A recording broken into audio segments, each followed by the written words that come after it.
Hello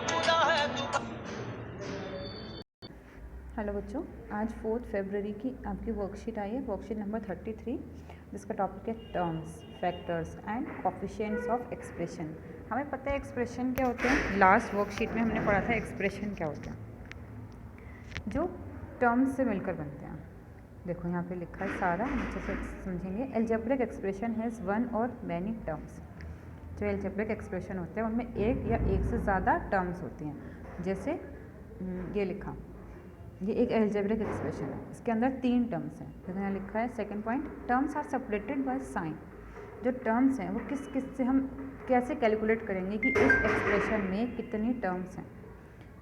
plus minus, ये 2 sign होने चाहिए बीच में, या तो प्लस हो या माइनस हो, कुछ भी हो, तो एक टर्म सेपरेट हो जाएगी, वो दूसरी टर्म स्टार्ट हो जाएगी वहाँ से। टर्म कैन हैव वन और मैनी फैक्टर्स। जो एक टर्म होती है उसमें एक या एक से ज़्यादा फैक्टर्स होते हैं। फैक्टर्स क्या होते हैं अभी हम समझेंगे। फिर लिखा है fourth point, any factor is of a term, any factor of a term is called the coefficient of the product of the remaining factor. एक टर्म का कोई भी फैक्टर क्या कहलाता है, उसका कोफिशिएंट। अगर मैं लिख रही हूँ 2x, तो यहाँ पर x का कोफिशिएंट क्या कहलाएगा, 2। जो भी उसके साथ क्या लिखा है, product of the remaining factor, इसके जो भी साथ में प्रोडक्ट होंगे वो सब क्या कहलाए जाएंगे, उसके कोफिशिएंट। और 2 का कोफिशिएंट क्या कहलाया जाएगा, x। ठीक है। अब देखो एल्जेब्रिक एक्सप्रेशन में क्या क्या होता है, टर्म्स होते हैं, उनके फैक्टर्स होते हैं। अब फैक्टर्स में क्या क्या आते हैं, वेरिएबल्स और कांस्टेंट्स। वेरिएबल्स मैंने आपको बताया था कौन से होते हैं, जो अल्फ़ाबेट्स होते हैं, ABCD XYZ, ये सब क्या होते हैं, वेरिएबल्स। और कांस्टेंट क्या होते हैं, काउंटिंग, जो हमारे नंबर्स होते हैं। देखो यहाँ क्या लिखा है, right the expression with the terms given below.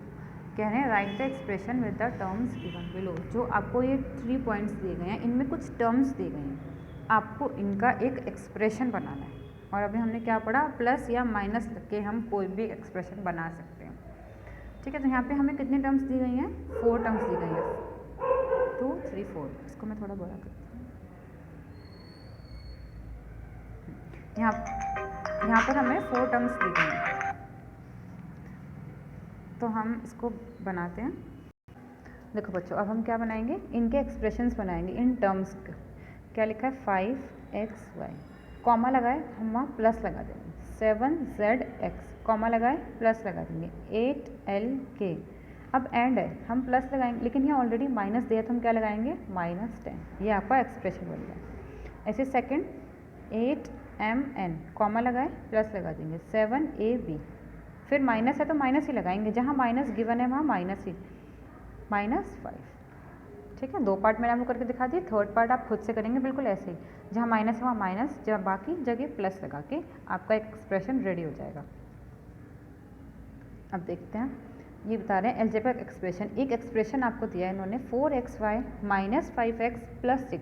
अब हम इसमें बिना नीचे देखे खुद ही देखते हैं कि इसके अंदर कितनी टर्म्स आ रही हैं। देखो आप, प्लस माइनस से हम 2 टर्म्स को सेपरेट कर सकते हैं। एक टर्म आ रही है ये, एक आ रही है 4xy, एक आ रही है 5x, 4xy, एक आ रही है 5x और एक आ रही है 6। ये माइनस लगा है तो माइनस उस टर्म के हम साथ ही लगाएंगे।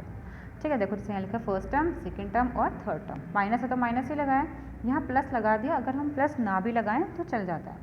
अब factor of first term, factors कैसे निकालते हैं, कौन जो भी चीज़ें मल्टीप्लाई में उन्हें लिख देंगे अलग। हम देखेंगे कि जो 4 है वो किस टेबल में आता है, किस किस टेबल में आता है, 1 के टेबल में आता है। 4 किस टेबल में आता है, 2 के टेबल में। 3 में नहीं आता, फिर 4 किस में आता है, 4 में। बस अपने से बड़े टेबल में तो आ ही नहीं सकता। फिर क्या, कॉमा लगा दिया, फिर x, y। ये हो गए इसके फैक्टर्स। फिर ये कह रहे हैं इसके कांस्टेंट पार्ट लिखने हैं और इसका वेरिएबल पार्ट। कांस्टेंट पार्ट कौन सा होता है, जो नंबर्स होते हैं, और वेरिएबल जो अल्फ़ाबेट्स होते हैं। देखो यहाँ लिख दिया, कांस्टेंट पार्ट में 4 और वेरिएबल पार्ट में xy। फिर ऐसे सेकंड टर्म क्या है, -5x, तो इसके फैक्टर क्या हो गए, इसके फैक्टर क्या हो गए, 1। 5 किस टेबल में आता है, 1 के में और अपनी टेबल, बस इन्हीं 2 टेबल्स में आता है। तो इसके फैक्टर हो गए -1, -5 एंड एक साथ में क्या है, x, तो एक x है। अब हमें क्या बताना है, इसका कांस्टेंट पार्ट और वेरिएबल पार्ट। कांस्टेंट पार्ट क्या हो गया, -5 और वेरिएबल पार्ट क्या हो गया, x। ऐसे ही सेम इसमें कोई वेरिएबल नहीं है तो कुछ नहीं। अब लेट अस फाइंड कोफिशिएंट्स। इन जो ये जो 3 टर्म्स हैं, ये जो 3 टर्म्स हैं इनके हमें कोफिशिएंट्स फाइंड करने हैं। देखो फर्स्ट टर्म क्या है 4xy, 4 तो इसके फैक्टर क्या आए थे 4, x, y।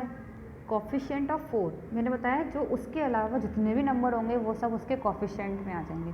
तो xy क्या आ गया उसका कोफिशिएंट। अब वो पूछ रहे हैं कोफिशिएंट ऑफ xy का कोफिशिएंट बताना है, तो xy के अलावा जो भी नंबर है वो उसका कोफिशिएंट आ गया। अब वो पूछ रहे हैं कोफिशिएंट ऑफ x, तो 4 मतलब x हटा देंगे, बाकी जो बचा 4 और y बचा वो उसका कोफिशिएंट। अब वो पूछ रहे हैं कोफिशिएंट ऑफ y, तो y हटा के जो भी नंबर्स बचे 4 और x बचा वो उसके कोफिशिएंट हो गए। ठीक है, अब कुछ क्वेश्चंस इन्होंने हमें दिए हैं वो हम करते हैं। Find out terms factors and coefficients. यहाँ इन्होंने लिखा है factorise the terms given below. जो टर्म्स हमें दी गई हैं इनको हमें फैक्टराइज करना है। 12x, y। 12 किस किस टेबल में आता है 1, 2 के टेबल में आता है 1। हाँ देखो हम इसका इजी वे होता है एक 1 यहाँ लिख दो, 1 कितने टाइम्स पे आता है 12। फिर 12 किस टेबल में आता है 2 के टेबल में, 2 6 तो यहाँ 6 लिख दो।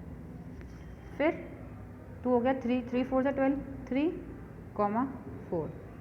अब 4 आ गया यहाँ भी, अब नेक्स्ट टेबल क्या आएगी 4। अब 4 ऑलरेडी आ चुका है तो हम यहीं स्टॉप कर देंगे। ऐसे फैक्टर्स करना इजीली हो जाएगा। फिर क्या है ये सब आ गए x, y, ये सब क्या हो गए इसके फैक्टर्स। बस हमें यहाँ फैक्टराइज ही करना है। अब 20ab तो 120। फिर 20 किस टेबल में आता है 2 10 जा 20 तो 2 और 10। 3 के टेबल में 20 नहीं आता 4, 4 5 जा 20। अब 4 के बाद कौन सा टेबल आएगी 5, लेकिन 5 यहाँ ऑलरेडी आ गया तो बस इसका मतलब इसके यही सब फैक्टर्स हैं। और क्या है a, ये नहीं लगाना है बेटा, ये नहीं लगाना है, ये बस ऐसे ही मैं आपको समझाने के लिए लगाया।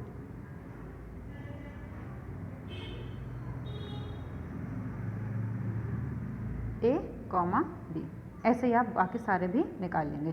माइनस है तो माइनस भी लगाएंगे साथ में। ठीक है, अब है कांस्टेंट।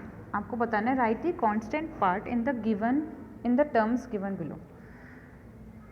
कांस्टेंट मतलब ओनली नंबर्स, जो भी नंबर है वो कांस्टेंट होता है।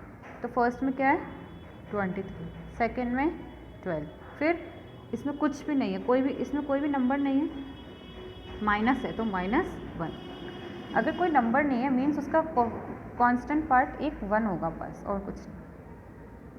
79 ऐसे सारे बाकी कर लेंगे आप, सिर्फ नंबर्स लिखने हैं। अब क्या है आपको बताने हैं वेरिएबल पार्ट। वेरिएबल तो आपको पता ही है A, S, D, जो भी अल्फ़ाबेट्स होंगे B, N, M, ये सब हो गया वेरिएबल पार्ट।